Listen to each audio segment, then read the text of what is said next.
Hey everyone, Alphonso here. Please pardon the hiatus. Just dealing with some light stuff. I'm actually in the transition of trying to be able to do this full time for you guys. That would be a dream. But in the meantime, I have to try to find ways to be as efficient as possible with my time.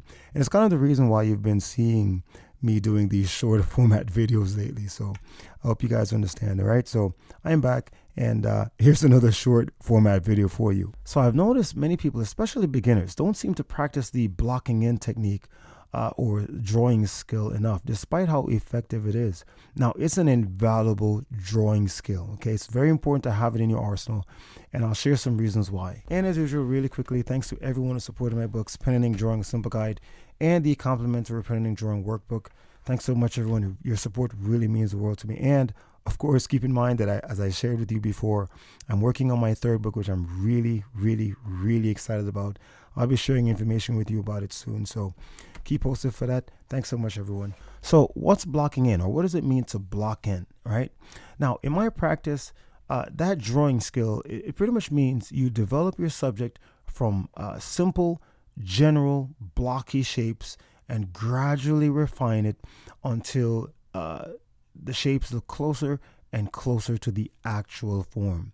Now, it's really, really important, and here's some reasons why. Now, a common challenge, especially with beginners, is resisting the urge to jump to details. Now, blocking in makes us develop the subject gradually. We have to take our time.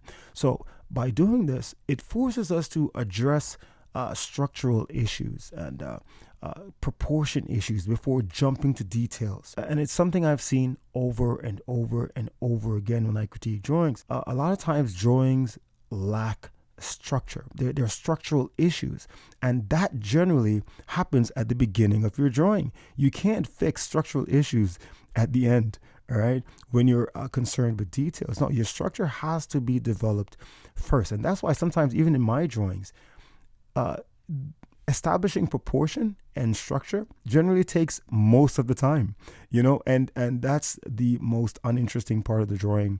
All right. So you're really focusing on just getting things right, because that's the foundation of your drawing. So blocking in really forces you to take your time and really make sure that those important bases are covered in the beginning. Now, to piggyback off that last point about resisting the urge to jump to details, now, developing from simple to complex is key to the drawing process, okay? And blocking in reinforces this. See, so we go from, for example, using straight lines to curves, all right? We go from simple geometric shapes to complex ones. We go from flat shapes to three-dimensional ones. We go from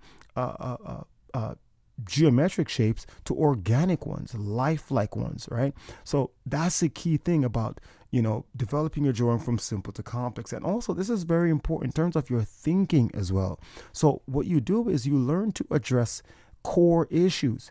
You see, when you're just learning to draw, you tend to think that, the surface details, the eyelashes, for example, the little strands in the pupil of the eye, the little pimples on the nose or on the skin, the texture of this. Those are the things you pay attention to first. No. So, for example, like, when you think about the shape, the structural shape of the nose is a really simple shape.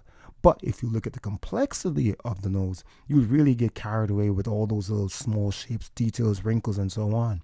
So blocking in helps us to develop our drawing and pay attention to that overall process of going from simple to complex. All right. So that's a key thing to learn here, that the complexity is based on the simple things, the simple shapes, the simple masses that underlies or holds everything together. Now, standard proportions don't really apply when you're drawing a subject that is foreshortened or being seen from an unusual viewpoint. Okay, so what blocking in does, it allows you to be able to approach a subject in the same way, regardless of its position or perspective. See, so if, for example, the hand is or the head is tilted backwards or forwards towards you, it doesn't matter when you're blocking in, because blocking in forces you to focus on simple shapes. You look at the subject in terms of shapes. You flatten it into an arrangement of flat shapes, regardless of its complexity, regardless of its position, regardless of your perspective. Blocking in enables you to see the subject in terms of simple shapes. And that's very important because a lot of times, that's why, for example, if you look at many portrait drawings that's popular on the internet, most of the poses are the same. Straight on view, 3/4 view, and so on. And why? Because that's easier.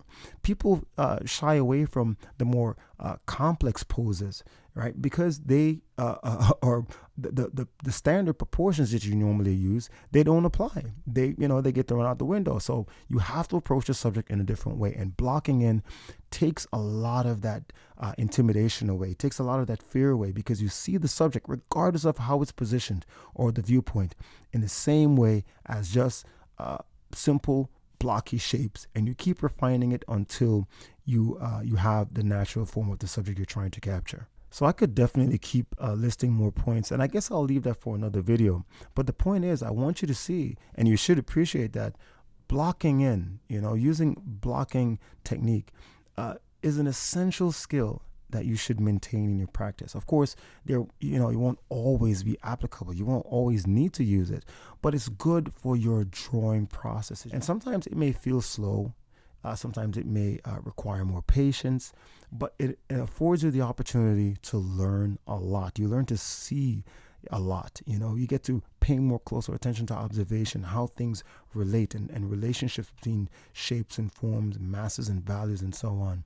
It's a really important technique, and I'll actually make another video where I'll extend on this and perhaps build some more reasons why it's so important. Okay, everyone, so I hope you found this useful, and I hope there was something you could take from this that you could use to improve your own drawing process. All right, so thanks so much for watching, guys. Keep practicing, and I'll see you in the next video.